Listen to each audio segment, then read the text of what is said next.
Hey guys, Josh from Get Bricked. I want to thank everyone for joining me here today. If you haven't already, be sure to like, subscribe, and hey, leave a comment down below if you have any sets you would love to see me review or any ideas for any mocks you'd like to see. Now, today we're going to be taking a look at some minifigures that I managed to pick up at Kitchener-comiccon back in 2020, right before the start of COVID, as I'm sure everyone's sick of hearing about. But I managed to get these guys at the 2020 show, and they were just from a local vendor. So let's take a close-up look at some of these minifigures that I managed to pick up.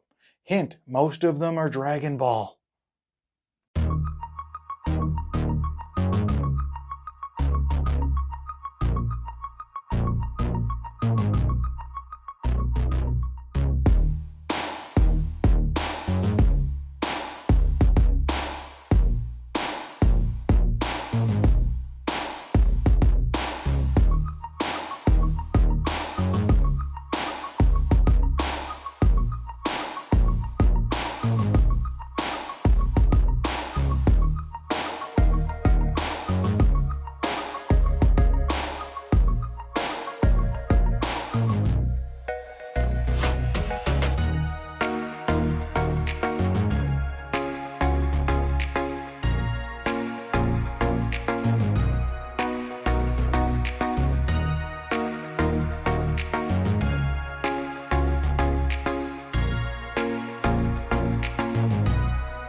So now that we've taken a look at each of the minifigures, let's talk about some of the pros and cons of buying these off-brand figures. One of the great things, as you can see, is the print they use for each of the figures. They are pretty good for the most part. They are pretty accurate to how the character should look. Even some of the small details they do manage to get in with the little creasing and the different shading techniques that they do to give it that kind of anime look. So you do get a lot of detail out of the prints. As you can see, each of them is pretty detailed. So that's one of the pros for sure. For the most part, it does come together and make the figure look really nice. Unfortunately, one of the downsides, as you can see, is the print that they use for the face.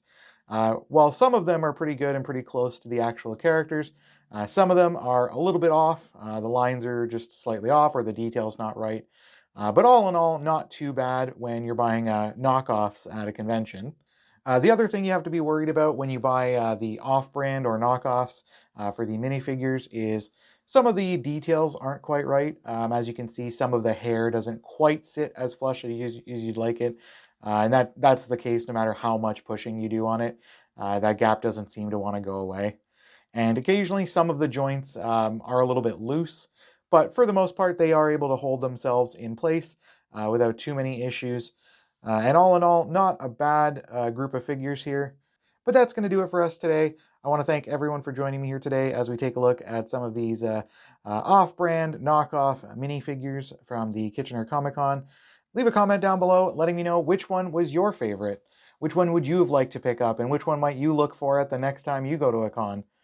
And hey, don't forget to tell everyone you just got bricked.